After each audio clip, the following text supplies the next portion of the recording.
കർത്താവിൻ്റെ അതിപരിശുദ്ധമായ നാമം വാഴ്ത്തപ്പെടട്ടെ. പ്രിയമുള്ളവരെ, ഇന്ന് രാവിലെ നമുക്ക് ഒരുമിച്ച് ഒരു വേദഭാഗം നമുക്ക് ധ്യാനിക്കാം. വിശുദ്ധ യോഹന്നാൻ എഴുതിയ സുവിശേഷം 8-ാം അധ്യായത്തിൻ്റെ 11-ാമത്തെ തിരുവചനം. അവിടെ നമ്മൾ ഇങ്ങനെയാണ് വായിക്കുന്നത്: ഇല്ല കർത്താവേ എന്ന് അവൾ പറഞ്ഞു, ഞാനും നിനക്ക് കുറ്റം വിധിക്കുന്നില്ല, പോക, ഇനി പാപം ചെയ്യരുത് എന്ന് യേശു പറഞ്ഞു.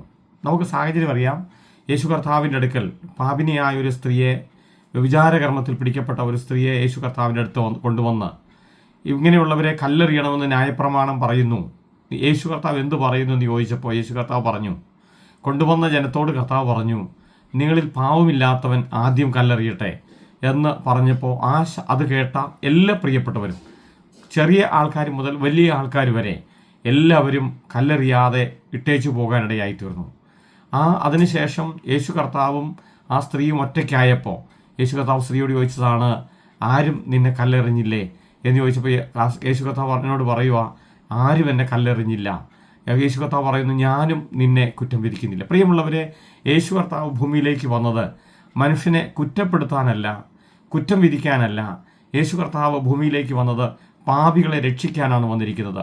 നമ്മുടെ രക്ഷകനാണ് യേശു കർത്താവ്. ഇന്ന് രാവിലെ ഞാൻ നിങ്ങളോട് പറയട്ടെ, യേശു ഇന്ന് നമ്മുടെ രക്ഷകനാണ്. യേശു കർത്താവ് ഇന്ന്, യേശുവിൻ്റെ ദൗത്യം എന്നെയും നിങ്ങളെയും രക്ഷിക്കുക എന്നുള്ളതാണ്. പാപത്തിൽ നിന്ന് രക്ഷിക്കുക, ശാപത്തിൽ നിന്ന് രക്ഷിക്കുക, രോഗത്തിൽ നിന്ന് രക്ഷിക്കുക, കടഭാരത്തിൽ നിന്ന് രക്ഷിക്കുക. ഏതൊക്കെ അവസ്ഥകളിൽ ഞാനും നിങ്ങളും പ്രയാസം അനുഭവിക്കുന്നുണ്ടോ, ഏതൊക്കെ അവസ്ഥകളിൽ നമ്മളൊക്കെ അടിമകളായി തീർന്നിട്ടുണ്ടോ, അവിടുന്ന് എല്ലാം രക്ഷിക്കുന്ന ഒരു നല്ല രക്ഷകനാണ് യേശു കർത്താവ്.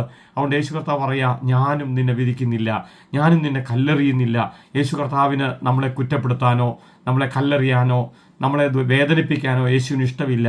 യേശു കർത്താവ് പറയുന്നു, ഞാനും നിന്നെ കുറ്റം വിധിക്കുന്നില്ല. ഇന്ന് യേശു എന്നെയും നിങ്ങളെ കുറ്റം വിധിക്കുന്നില്ല, പകരം എന്നെയും നിങ്ങളെ കർത്താവ് കുറ്റവിമുക്തരാക്കുന്നു, നീതിമാന്മാരാക്കുന്നു, വിശുദ്ധന്മാരാക്കുന്നു. യേശുവിൽ വിശ്വസിക്കുന്ന ഏതൊരു വ്യക്തിയുടെയും പാപത്തിൻ്റെ കറകളെ കഴുകിക്കളഞ്ഞ്, യേശു തൻ്റെ പുണ്യാക രക്തം കൊണ്ട് കഴുകിക്കളഞ്ഞ് അവരെ വിശുദ്ധരായി ജീവിക്കാൻ കർത്താവ് അനുവദിക്കുന്നു. കർത്താവ് പറയുക, ഇനി നീ പാപം ചെയ്യരുത് എന്ന് യേശു കർത്താവ് പറഞ്ഞു. പ്രിയമുള്ളവരെ, നമുക്ക് ആ യേശുവിൻ്റെ ശബ്ദം ഒന്ന് കേൾക്കാം. നമുക്ക് ആ യേശുവിനെ ഒന്ന് സ്നേഹിക്കാം. പാപിയായ മനുഷ്യനെ സ്നേഹിക്കുന്ന, പാപത്തെ വെറുത്ത് പാപിയെ സ്നേഹിക്കുന്ന ഒരു നല്ല യേശു കർത്താവ് നമുക്കുണ്ട്. ഇന്ന് ആ യേശു നിങ്ങളെ രക്ഷിക്കാൻ ആഗ്രഹിക്കുന്നു. നിങ്ങളുടെ ഏത് അവസ്ഥയാണെങ്കിലും, ഏതൊക്കെ അവസ്ഥയിലാണ് നിങ്ങളായിരിക്കുന്നതെങ്കിലും, ഇന്ന് നിങ്ങളെ രക്ഷിക്കാൻ യേശുവിന് കഴിയും. മറ്റാർക്കും കഴിയത്തില്ലെങ്കിലും ഇന്ന് യേശു നിങ്ങളെ രക്ഷിക്കാനാണ് ആഗ്രഹിക്കുന്നത്. ആ കർത്താവിൻ്റെ കരങ്ങളിലേക്ക് ഏൽപ്പിച്ചു കൊടുക്കാം. നമ്മുടെ കണ്ണുകൾ അടയ്ക്കാം, പ്രാർത്ഥിക്കാം. പ്രിയ പിതാവേ, ഈ നല്ല രാവിലെ സമയത്തിനായി ഞങ്ങൾ നന്ദി പറയുന്നു. കർത്താവെ, അങ്ങ് ഞങ്ങളുടെ രക്ഷകനാണല്ലോ. ഞങ്ങളുടെ എല്ലാ സാഹചര്യങ്ങളിൽ നിന്ന് ഞങ്ങളെ രക്ഷിച്ച് ഞങ്ങളെ കർത്താവെ അവിടുന്ന് സ്വതന്ത്രരാക്കാൻ കർത്താവ് ആഗ്രഹിക്കുന്നുണ്ടല്ലോ.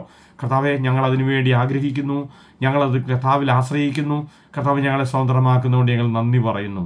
യേശുവിൻ്റെ നാമത്തിൽ തന്നെ ആമേൻ. പ്രിയമുള്ളവരെ, നമ്മെ കുറ്റം വിധിക്കാത്ത നല്ല യേശുവിൻ്റെ കൂടെ ഇന്ന് പകൽക്കാലം നമുക്ക് സന്തോഷമായി ജീവിക്കാൻ കർത്താവ് നമ്മളെ സഹായിക്കട്ടെ.